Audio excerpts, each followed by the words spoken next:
Picture a human from 50,000 years in the future walking into your room. Would they have giant eyes, tiny jaws, bigger brains, no hair? Would they even look human anymore? Here's the twist. Evolution isn't something that happened to us long ago and then politely stopped once we invented shoes, medicine, and grocery stores. Evolution is still happening right now. It's just quieter, messier, and way less like a movie monster transformation than people imagine. So the real question isn't, are humans still evolving? The answer is yes. The real question is, what forces are shaping us now, and what could they do to future humans? First, let's clear up the biggest myth. Evolution doesn't mean a creature is trying to become more advanced. It doesn't have a plan. It doesn't look at humans and say, nice job on language, next upgrade, telepathy. Evolution is basically what happens when tiny differences between individuals affect who survives, who has children, and which traits get passed on. If a trait helps people have more surviving kids in a certain environment, that trait can become more common over many generations. That's it. No ladder, no final form, just life constantly being nudged by the world around it. And yes, humans are part of that. Every baby is born with a slightly shuffled version of their parents' DNA, plus a few brand new mutations. A mutation is just a change in genetic instructions. Most don't do much. Some are harmful. A few might be useful in a specific situation. Evolution needs variation, inheritance, and differences in reproduction. Humans still have all three.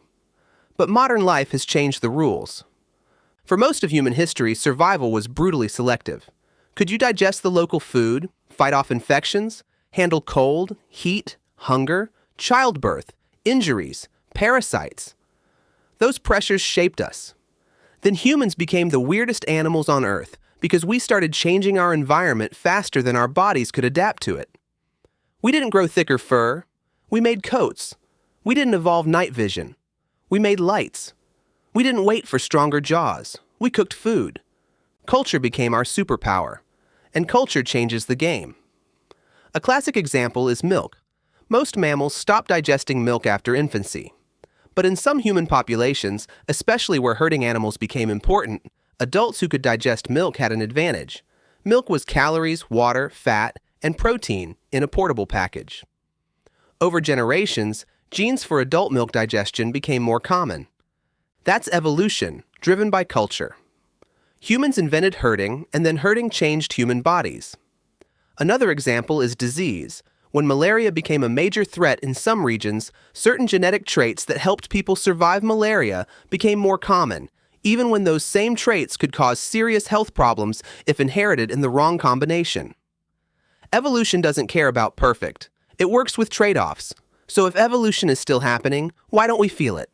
Because evolution is usually slow. One person doesn't evolve. Populations evolve across generations. You won't wake up with future human cheekbones because your apartment has bad lighting. Also, our species is huge and connected. There are more than 8 billion humans, and people move, mix, and have children across populations more than ever before. That spreads genes around and can blur local differences. But it doesn't stop evolution. It just makes it more complicated. Medicine is another big piece. People often say modern medicine stopped natural selection. That's not quite right. Medicine has relaxed some old pressures. A baby born early has a much better chance today than in the past. A person with diabetes can survive and have children because of insulin. Infections that once killed millions can be treated or prevented. That's good. That's civilization doing its job. But reducing one pressure doesn't remove all selection. It creates new ones. Fertility patterns matter. Age at having children matters. Who has children, how many, and under what social conditions still affects which genes become more common. Evolution doesn't need people to die young. It only needs inherited differences connected to reproduction. And here's where it gets uncomfortable. In modern humans, social behavior can become an evolutionary force. Education, income, dating patterns, city life, religion, access to healthcare, and personal choices all influence family size. These aren't simple genetic switches, but they shape the environment where genes succeed or fade.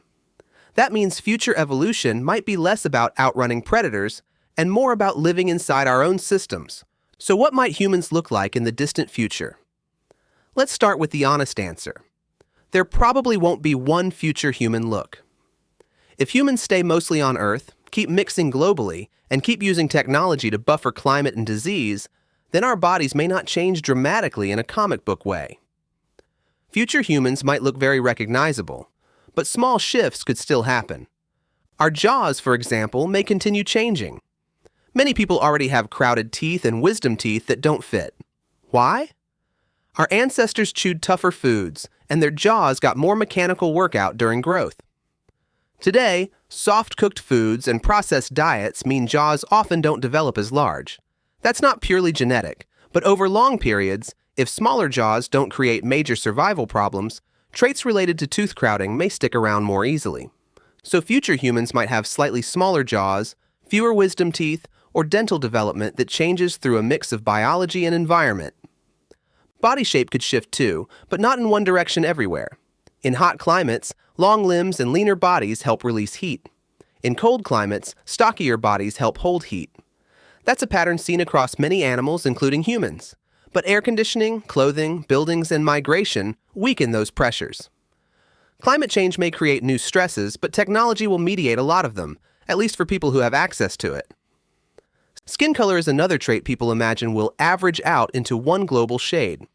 Maybe some mixing trends point that way in certain places, but it's not that simple. Skin pigmentation evolved partly as a balance between protecting against intense sunlight and making enough vitamin D.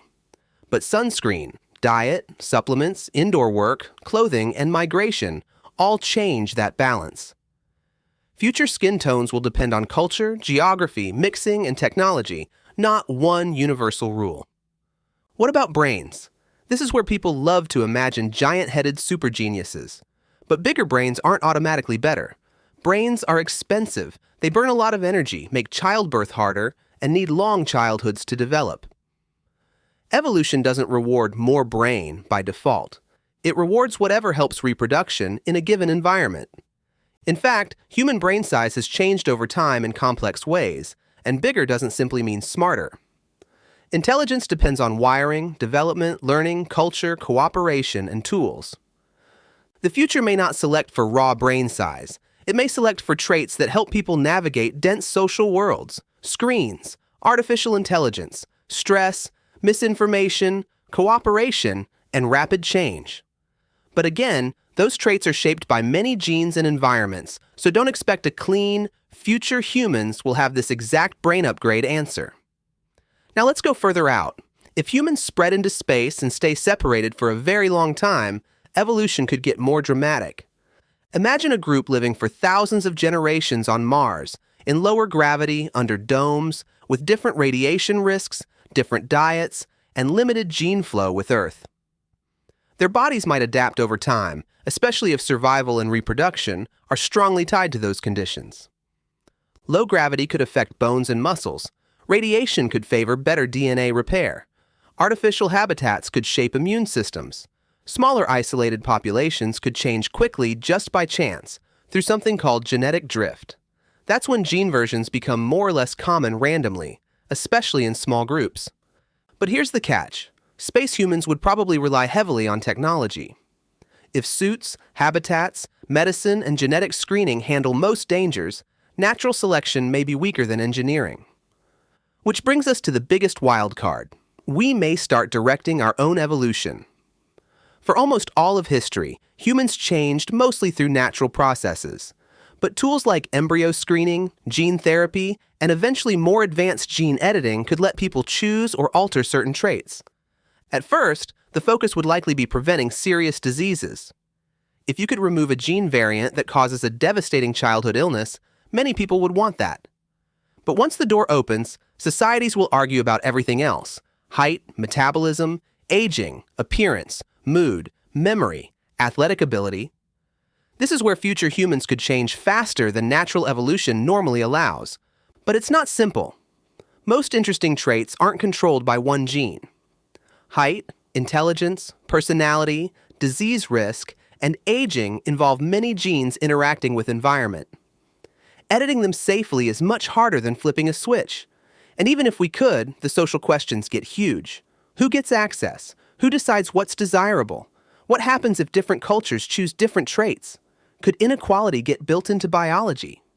The future of human evolution may be less about nature choosing traits and more about humans arguing over what we should become. There's another possibility people overlook. Technology may evolve around us instead of our bodies evolving much. Why wait thousands of generations for sharper vision if you can wear smart lenses? Why evolve better memory if your devices remember everything? Why grow stronger if machines do the lifting? Why change your genome if medicine can repair your body as needed? In that future, humans may remain biologically similar while becoming functionally different.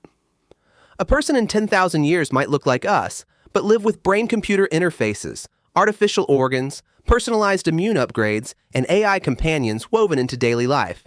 They might be less like a new species and more like humans, surrounded by an invisible exoskeleton of technology. But biology won't disappear. Bodies still get born. Cells still mutate. People still choose partners. Viruses still evolve. Environments still shift. Evolution keeps running in the background, even when technology is loud in the foreground. So, are we still evolving? Yes. But not towards some guaranteed sci-fi body. We're evolving under strange modern pressures: medicine, migration, food, climate, cities, culture, reproduction, and technology. Some changes may be biological, some may be cultural, some may be engineered, and some may be completely unexpected because evolution is famous for taking the messy path. The most accurate picture of future humans probably isn't one giant-brained, hairless creature standing in silver pajamas. It's a branching tree. Some humans may stay very close to what we are now. Some may adapt to different environments. Some may be shaped by genetic medicine. Some may merge their lives with machines without changing their DNA much at all. And if populations become isolated long enough, some branches could eventually become different enough that we'd have to ask what human even means. That's the deepest answer. Humans are still evolving because life doesn't freeze. We just became the first species smart enough to notice the process, change the environment driving it, and maybe one day grab the steering wheel.